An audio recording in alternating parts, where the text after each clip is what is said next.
Program Studi Perbankan Syariah kelas 2G, Fakultas Ekonomi dan Bisnis Islam, Universitas Islam Negeri Raden Mas Said Surakarta. Di sini saya akan menceritakan tentang perjanjian Giyanti yang terjadi pada tahun 1755 dan terbelahnya Pulau Jawa. Jadi, perjanjian Giyanti ini merupakan suatu peristiwa besar di masa lalu. Perjanjian ini lahir sebagai sebuah kesepakatan segitiga politik antara Pakubuwana III, Pangeran Mangkubumi, dan Perserikatan Perusahaan Dagang India Belanda atau VOC pada 13 Februari 1755. Nama Giyanti sendiri diambil dari lokasi penandatanganan perjanjian, yakni Desa Giyanti. Dalam pelafalan Belanda, ia tersebut sebagai Giyanti, dan secara tertulis ia terbaca sebagai Giyanti. Tempat tersebut sekarang dikenal dengan Dukuh Kerten, Jatiharjo, Karanganyar, Jawa Tengah. Pada saat itu, perjanjian Giyanti dibuat dalam rangka meredam api konflik yang telah terjadi berlarut-larut.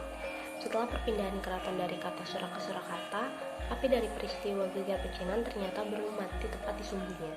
Ketika itu, Pangeran Mangkubumi yang membantu Pakubuwana II dalam meredamkan api konflik dan mendapat hadiah berupa sebidang tanah dari Pakubuwana II. Namun, luas tanah yang diberikan rupanya menimbulkan kecemburuan.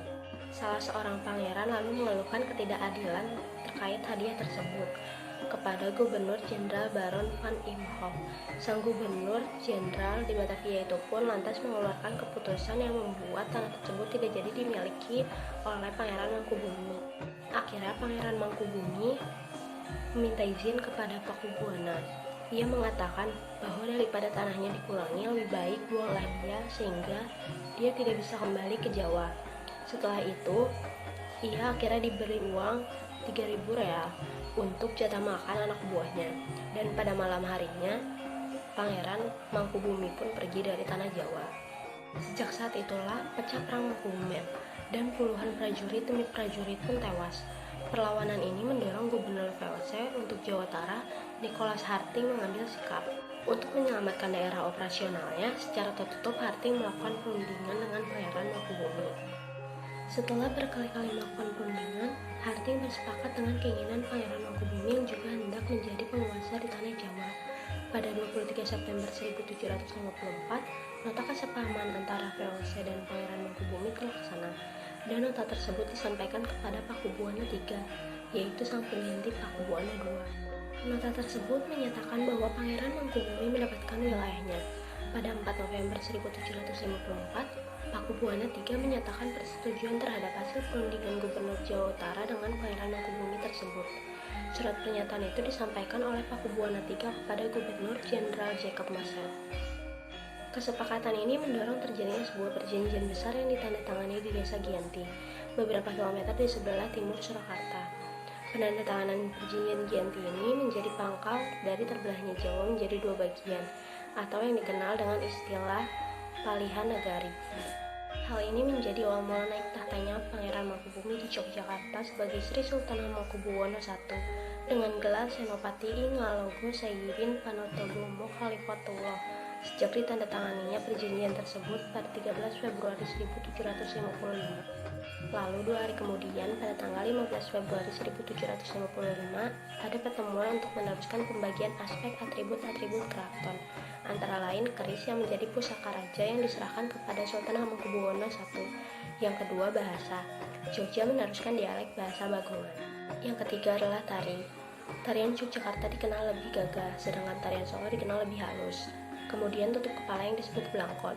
Yogyakarta memiliki jenis yang muncul, sedangkan Surakarta hanya datar. Kemudian masyarakatnya memilah dalam penampilan gaya dan mengklaimnya. Akan tetapi keterbelahan masyarakat Jawa tersebut tidak terjadi seketika pasca perjanjian Giyanti. Jika masalah bahasa itu karena pengaruh lingkungan dan keterbiasaan setiap hari, serta bahasa tidak bisa berubah cepat dalam kurun waktu 1 atau 2 tahun, mungkin bisa sampai 20 atau 50 tahun. Pembagian wilayah dan juga aspek-aspek lain seperti bahasa mengalami proses panjang yang berjalan seiring waktu. Perjanjian Giyanti yang tidak merinci pembagian wilayah pada gilirannya menimbulkan rentetan-rentetan peristiwa. Hal ini mengakibatkan kecenderungan untuk terjadinya konflik di antara dua kerajaan tersebut.